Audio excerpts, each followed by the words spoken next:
sinners. Kita makasasala in verse 8, atong basahon sa versikulo 8, ingon sa versikulo 8, apal ang Dios nagpadayag siyang gugma alang kanato pinaagi niini nga bisan sa mga makasasala pa kita, si Kristo nagpakamatay alang kanato. Wala ba'y niaba diri kanato o nabay isa kanato diri ang walay sala? Every one of us makasasala.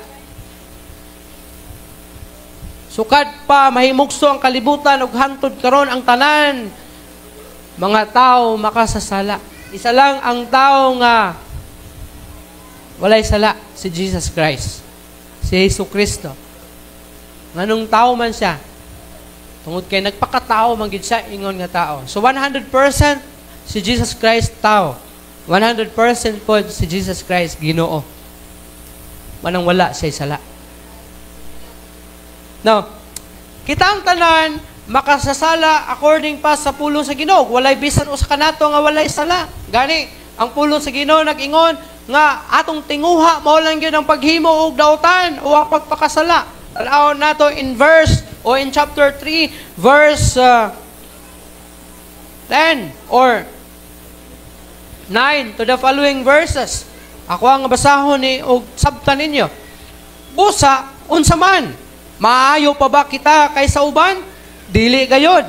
Kay ato nang gipamatud-an nga ang tanang tao, mga Hudiyo o Grigo na ilalom sa sala. O kini nagatudlo siya sa Grigo o sa mga Hudiyo.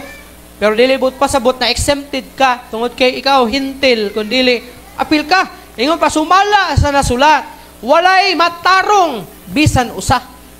Oh.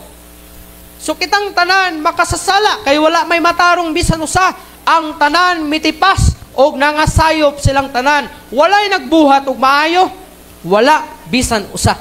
Kumusta igsoon? Kaya ba nimo nga pamatud-an nga ikaw wala gisala? Ang ilang tutunlan o sa kalubong nga binuksan, ang ilang dila gigamit sa pagpanglimbong. Ang kalala sa mga bitin ana sa ilalom sa ilang mga ngapil. Ang ilang baba puno sa mga panghimaraot o sa mga pait nga pulong. Ang ilang mga tiil abtik sa pangpaagas og dugo. O kalaglagan, ang kalaglagan sa kalautan o kalautan ana sa ilang mga dalan. So kung imong sabton kini nga scriptures, wala gitay ika panghambog sa Ginoo. Bisag unsa pa ka maayo imong nahimo. Tungod kay kitang tanan guilty sa sala.